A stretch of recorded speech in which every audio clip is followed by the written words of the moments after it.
Offender in custody.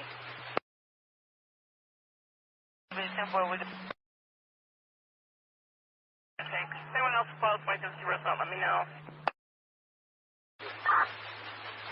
First standby. Viewer discretion is advised.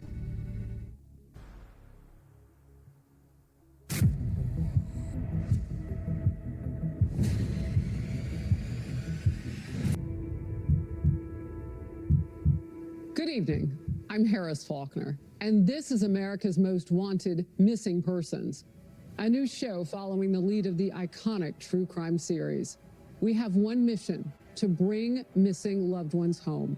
Every person you'll see on this screen tonight has someone waiting for them: a parent, a child, a friend, a community that refuses to give up, and neither will we.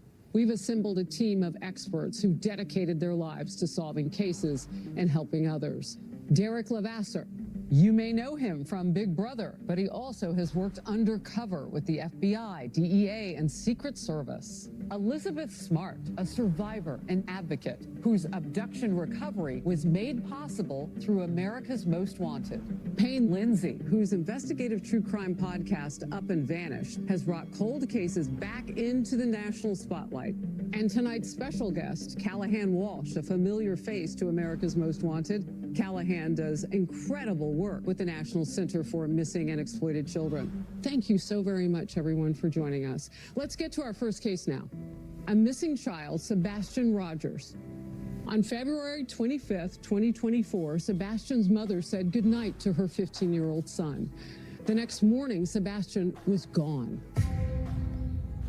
My name is Dean Juvenile. Me a white male, really blonde hair, approximately 5 foot. I'm going to turn down. I was going to be wearing a black sweatshirt, black sweatpants. Juvenile does have a criminal autism. Just warm her up. Sebastian is tall and skinny, has a contagious smile, loves video games, loves cats. Boundless amounts of energy. Sebastian reminds me of a deer prancing through the woods, you know, enjoying the smell, the breeze, new things. That's my son. February 25th, the day before Sebastian went missing, Chris was in Memphis at work. So Sebastian and I went to Texas Roadhouse.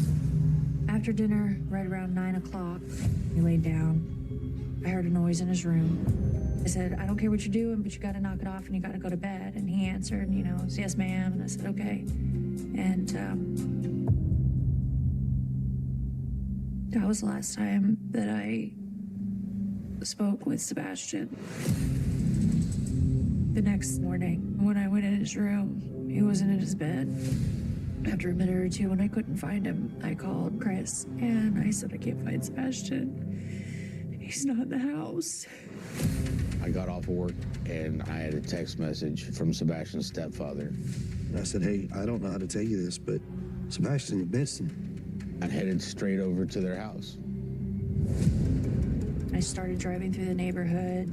I was panicking. I was looking everywhere. Like, where is he? What happened? Did he go with someone? Did someone take him? By the time I pulled into the school, Christopher was already telling me to turn around because the authorities were on their way.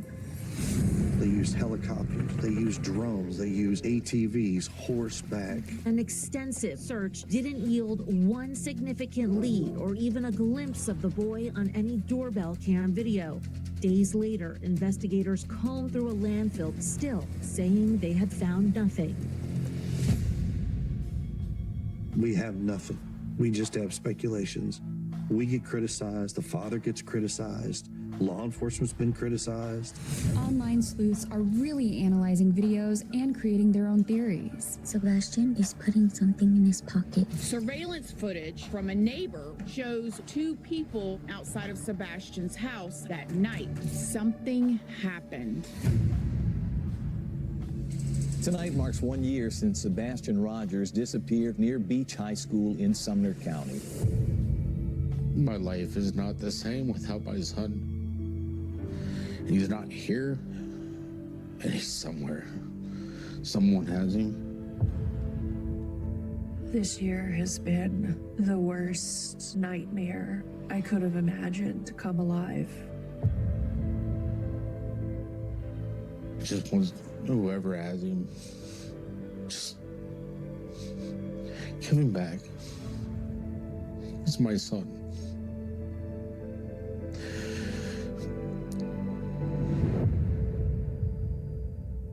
Wow, that dad. You can feel it. So we want to talk about theories now, Payne, and what might have happened with Sebastian. What are your thoughts? I mean, here's his house. They searched miles outside of that neighborhood for days. Helicopters on the ground. They even drained a lake. He's nowhere. I don't think Sebastian would have gone outside on his own. There's someone else involved here. Somebody who was familiar to him, but a stranger to everyone else. We also have to consider he could have left on his own volition. We know children on the autism spectrum tend to wander. According to the American Academy of Pediatrics, nearly half of all children on the autism spectrum will go missing at some point from their environment. Wow. But I think something caused him to flee his home. Was that into the open arms of a predator? Or was there a roaming predator that just happened to see Sebastian walking down through the neighborhood? And to me, one thing that stands out is his shoes. He always wore his shoes according to his mom. Yeah. She shared a story that as a younger boy, he walked through a pile of dirt, turned out to be a bed of fire ants, and he had a thing about always wearing his socks and shoes. I can't think that a 15-year-old child would get up in the middle of the night and leave without his shoes in February. It's cold. So for me, that says that someone has come and taken him, or someone else is involved. Someone knows something. And as easy as it is to be like, oh, that could never happen, like your bedroom is the safest place in the world. Well, no, bedrooms are not the safest place in the world. I was taken from my bedroom. It can happen to anyone. Yeah. So when you consider what you just said, Elizabeth, and according to Katie, that night, she goes to bed, he goes to bed, then around 10 p.m., there's a bump or a thud. She calls out to him. He says, I'm fine. Yes, ma'am. I'll start moving. And then that's the end of it. And according to her, when she went to bed, the doors were locked. And when she woke up, the doors were locked. Were the windows locked? That's a big question. Were they secure? Because if they weren't, it could mean one of two things. That thud, him responding, was someone else in there with him? Or someone was with him and going. Exactly. So I do want to bring up this home security camera footage. This looks like foot traffic right in here. Yeah, if you look at the footage here, you can see subject number 1, allegedly, right? It looks like something that's illuminated, which, by the way, we haven't mentioned it yet. According to Katie, there was a flashlight that Sebastian liked using that was missing. So you consider that, it does look like two people holding flashlights. Yes, that paints a picture that is foul play. Yes. So I want to help the public now. We want to find Sebastian. What do you say to people, Elizabeth? First of all, to the 16-year-olds of the country, the high school age, really, if you know someone who looks like Sebastian, if you know something about Sebastian, tell your parents, call into the show, call the police, report it. This might be the break that we need. To the parents, if you have seen a 16-year-old boy that looks like Sebastian, do not be afraid to pick up the phone and call. There is a $50,000 reward to help find him. Sebastian Rogers was about 5'5" when he was last seen, and he wears glasses. Sebastian is not comfortable with strangers. If you're someone from this small town and you're in this neighborhood, check your cameras. There might be someone sitting on some doorbell cameras footage. I bet you he's in this small town in Tennessee. Wow, that's an interesting theory.